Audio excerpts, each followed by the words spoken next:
नरसिंहपुर से केंद्रीय मंत्री और बीजेपी उम्मीदवार प्रहलाद पटेल ने नामांकन दाखिल किया। इस मौके पर सीएम शिवराज सिंह चौहान भी मौजूद रहे। वहीं नरसिंहपुर की 3 अन्य सीटों से भी बीजेपी प्रत्याशियों ने नामांकन भरा। गोटेगांव से महेंद्र नागेश, गाडरवारा से राव उदय प्रताप सिंह और तेंदुखेड़ा से विश्वनाथ पटेल ने पर्चा दाखिल किया। इस दौरान केंद्रीय मंत्री प्रहलाद पटेल से एनडीटीवी की टीम ने बातचीत की। नरसिंहपुर से आज केंद्रीय जल शक्ति एवं खाद्य प्रसंस्करण उद्योग मंत्री प्रहलाद पटेल ने नामांकन भरा है। भारी जनसमूह के साथ जब प्रहलाद पटेल नामांकन के लिए जा रहे थे तो उसकी अगुवाई मध्य प्रदेश के मुख्यमंत्री शिवराज सिंह कर रहे थे। प्रहलाद जी, जानना चाहता हूं कि आपकी और शिवराज सिंह के बीच की अभी आप दोस्ती का एक किस्सा सुना रहे थे। हम लगभग 4 दशक से साथ हैं। साथ होना कोई नई बात नहीं है। बहुत सारे लोग होंगे जो 4 दशक से ज़्यादा से साथ होंगे, लेकिन राजनीति की जिस यात्रा में विपरीत धारा में हम तमाम मध्यवर्गीय लोगों ने, जो मध्यवर्गीय परिवार से आते थे, पढ़े लिखे थे, उम्र कम थी और बाद में इतने लंबे यात्रा के बाद सब अच्छे पदों पर रहे लेकिन निष्कलंक है, तो मुझे लगता है कि ये हमारी बड़ी सफलता है। वो जो बात उन्होंने कही गोटेगांव के बारे में, सत्य घटना है। दुख तब होता है कि जब दिग्विजय सिंह जैसे लोग शिवराज जी की कन्या पूजन पर उंगली उठाते हैं। ये विरासत को चुनौती देना है, विरासत का अपमान करना है। चूंकि दिग्विजय सिंह जी ने नर्मदा यात्रा की है, परिक्रमा की है, ऐसे लोगों को हर जगह राजनीति नहीं करनी चाहिए। मैं खुले मन से नर्मदा परिक्रमा करने वाला कोई व्यक्ति हो, किस जाति का है, किस धर्म का है, किस पार्टी का है, हम ये नहीं देखते और उसकी सेवा करते हैं। तो राजनीति में हम कभी इसका उपयोग नहीं करते। ऐसे ही कन्या पूजन को तमाशा बताना, मैं आज दुखी भी हूँ और इससे ज़्यादा निंदनीय कोई बयान नहीं हो सकता दिग्विजय सिंह जी का।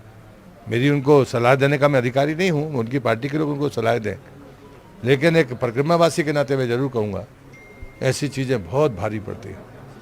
जब दिग्विजय सिंह नर्मदा परिक्रमा में जा रहे थे और आप कर चुके थे, तो ऐसा मुझे जानकारी है कि वो आपसे टिप्स लेने आए थे, जानकारी लेने आए थे कि कैसे परिक्रमा की जाती है। नहीं, मैं टिप्स जैसे शब्दों का उपयोग नहीं मानता। परिक्रमा के लिए हमारा उनका सत्संग हुआ, जो मेरे गुरुदेव ने मुझसे कहा था कि यदि कोई जिज्ञासा के साथ तुम्हारा दुश्मन भी आए तो तुम्हारा काम है कि नर्मदा जी के बारे में ईमानदारी से उस बारे में अपनी राय देना और सुनना, दोनों काम करना है। मैंने वो किया। उसको मैं राजनीति में कोई ना मुद्दा मानता हूँ, ना राजनीति का कारण मानता हूँ। उसके लिए अगर कोई जिम्मेदार है तो मेरे आराध्य परम पूज्य शिवराज श्री हैं, या पीढ़ियों से नर्मदा की सेवा करने वाला मेरा खानदान, मेरे पुरखे, वो जिम्मेदार है। और इसलिए मैं इसी नाते भी कह रहा हूँ कि नर्मदा का परिक्रमावासी किसी परंपरा का मजाक उड़ाए और वो भी कन्या के बारे में, ये दुर्भाग्यपूर्ण है। आज एक नई यात्रा शुरू हो रही विधायक के रूप में। अभी तक आप जब भी सांसद रहे हैं, 5 जगह से चुनाव लड़े हैं, केंद्रीय मंत्री रहे, अब एक विधायक के रूप में यात्रा शुरू की जा रही है। मेरे लिए आज अविस्मरणीय दिन है। हम 4 दशक से साथी एक मंच पर थे। वो प्रदेश के मुखिया हैं, मैं राज्य की राजनीति में पहली बार आया हूँ। तो मैं जब ये चीज़ें देखता हूँ, जब मैंने दस्तखत किए तो मैं विधिवत अभ्यर्थी बन गया हूँ विधानसभा के चुनाव का। मेरे लिए वास्तव में अविस्मरणीय दिन है। मेरे पुरखों ने जिस भी समझ के साथ मेरा नाम रखा होगा, भगवान नरसिंह की शरण में भक्त प्रहलाद है, मतलब ये संयोग मेरे चाहने से नहीं बन सकता था। अगर मेरे पुरखे मेरा नाम प्रहलाद ना रखते तो शायद ये बात मैं ना कह पाता। लेकिन आज मुझे गर्व है कि स्वाभिमानी, भक्ति और आध्यात्म की ताकत रखने वाली नरसिंहपुर की जमीन, जो उर्वरा भी है, स्वाभिमानी भी है और ऐसा पानीदार है कि आध्यात्म में भी वो चरम पर गए हैं लोग, राजनीति में भी जो गए हैं उन पर कोई दोष नहीं है, कलंक नहीं है।